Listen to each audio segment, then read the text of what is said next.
Asterisk the rain fell steadily on the city streets that October evening, creating mirrors of light on the wet pavement.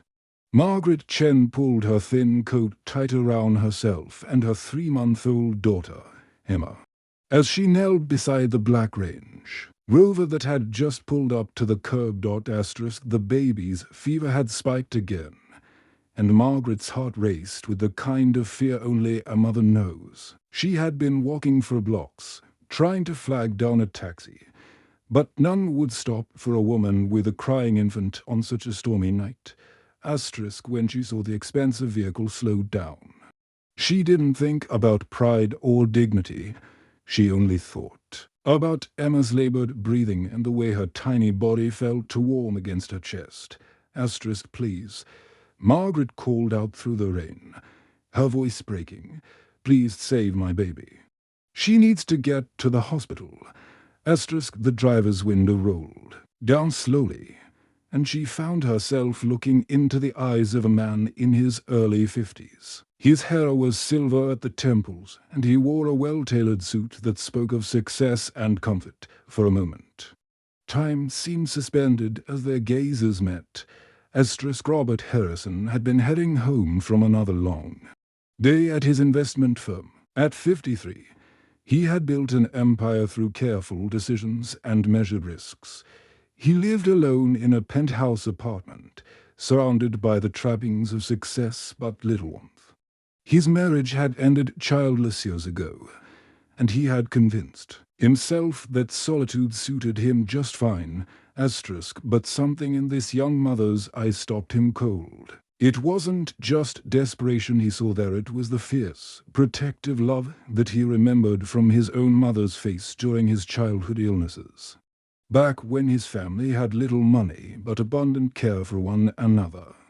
Asterisk get in, he said, quietly, reaching across to unlock the passenger door.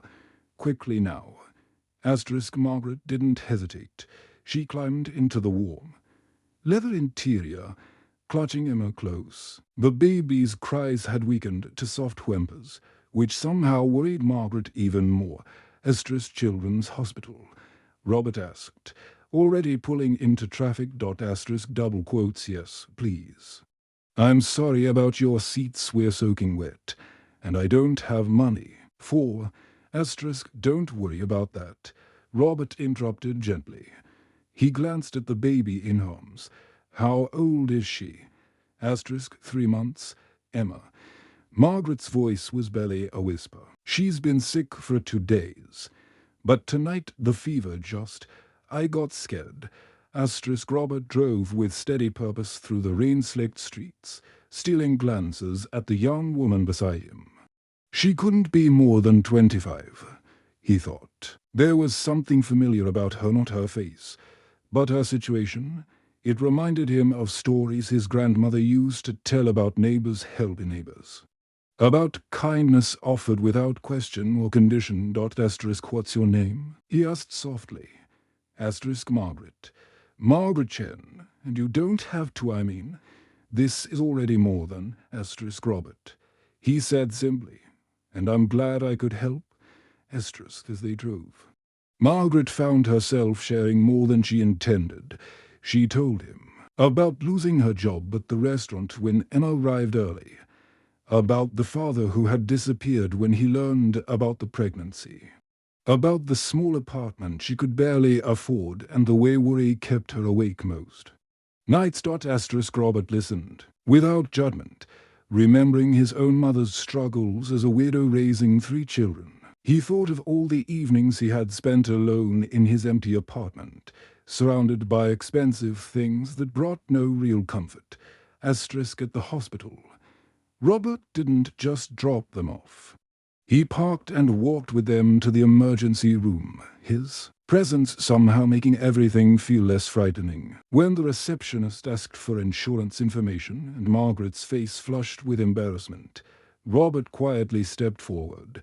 Asterisk I'll handle the paperwork, he said, producing his credit card. Let's just get Emma seen by a doctor.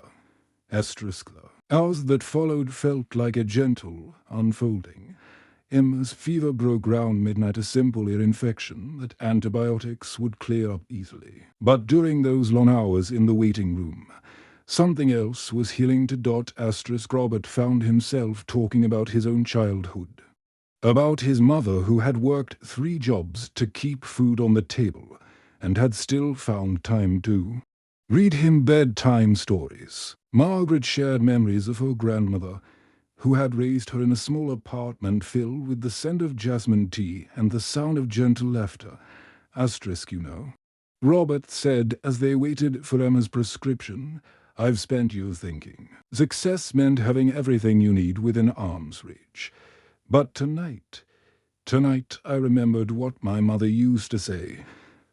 What was that? Margaret asked, gently rocking Emma, who was finally sleeping peacefully. She used to tell me that we're only as rich as the kindness we can afford to give away. He paused, looking at the sleeping baby. "I think I forgot that for a while." When the doctor finally released them, the rain had stopped. Robert drove them back to Margaret's neighborhood, a modest area he rarely visited despite living in the same city. As they pulled up to her building, neither seemed ready to say goodbye.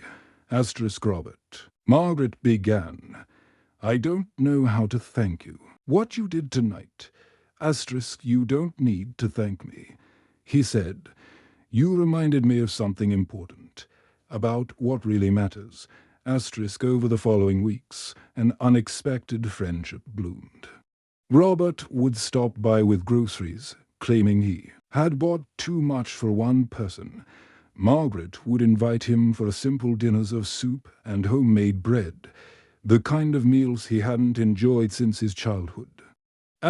He watched Emma grow stronger and more alert, marveling at the way a baby's smile could transform an entire room. Margaret watched Robert's formal demeanor soften into something warmer, more genuine.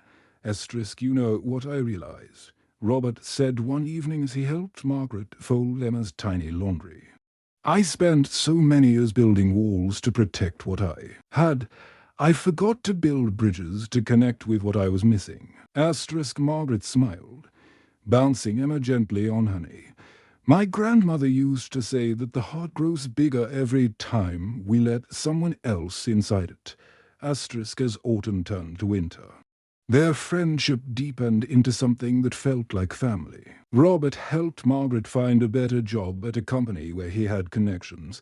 Margaret helped Robert remember the joy of simple pleasures, a baby's first laugh, the satisfaction of a shared meal, the comfort of knowing someone cares about your day. On Christmas morning, Robert arrived at Margaret's apartment with his arms full of carefully chosen gifts for Emma. But the greatest gift was already there, the warm glow of belonging, of being needed and wanted, not for what you could provide, but simply for who you were. You saved us that night, Margaret said as they watched Emma play with colorful blocks on the living room floor. Robert shook his head slowly, his eyes soft with understanding. "No," he said quietly, "I think you saved me." Outside, snow was beginning to fall, but inside, 3 hearts had found their way home to each other, proof that sometimes the most profound journeys begin with a simple act of kindness on a rainy night. When one person looks into another's eyes and chooses compassion over convenience. The greatest wealth they had both learned wasn't measured in dollars or possessions. It was measured in moments like these, quiet, genuine, and filled with the irreplaceable warmth of human connection.